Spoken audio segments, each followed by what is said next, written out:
আসসালামু আলাইকুম। আজকে আমি আপনাদেরকে তৈরি করে দেখাবো কিভাবে মূলার শাক ভাজি করতে হয়। চলুন দেখা যাক। মূলার শাক ভাজি করার জন্য প্রথমে আমি এখানে হাঁড়িতে পরিমাণ মতো তেল নিয়ে নিলাম।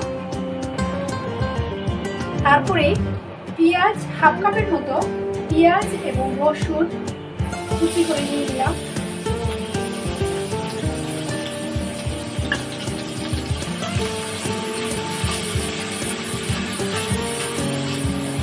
তারপর মিক্স করে নিব এখানে কিছু শুকনো মরিচ,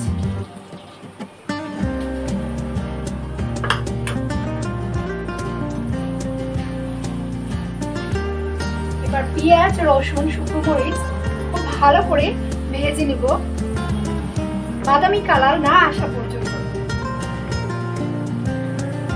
যখন পেঁয়াজ রসুনটা এরকম বাদামি কালার ভাজা হয়ে যাবে সেই পর্যায়ে আমি দিয়ে দিব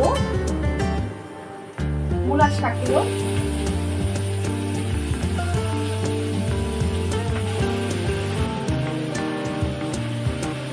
তারপর সবকিছু একত্রে মিক্স করে নিব।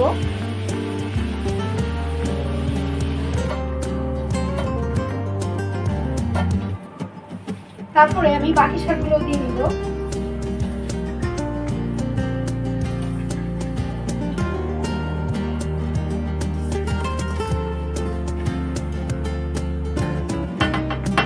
তারপর এই শাকটাকে সিদ্ধ হওয়ার জন্য কিছুক্ষণ ঢেকে দিব।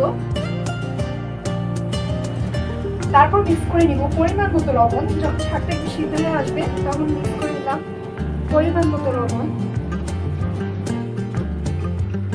তারপর এটাকে শাকটাকে সিদ্ধ না হওয়া পর্যন্ত আরো কিছুক্ষণ ঢেকে দিব।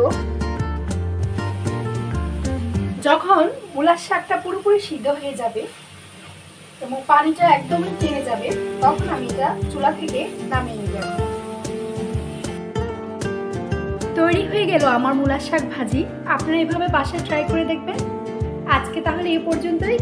আর আমার রেসিপিগুলো যদি আপনাদের ভালো লেগে থাকে তাহলে সাবস্ক্রাইব করে অবশ্যই আমার পাশে থাকবেন। আল্লাহ হাফেজ।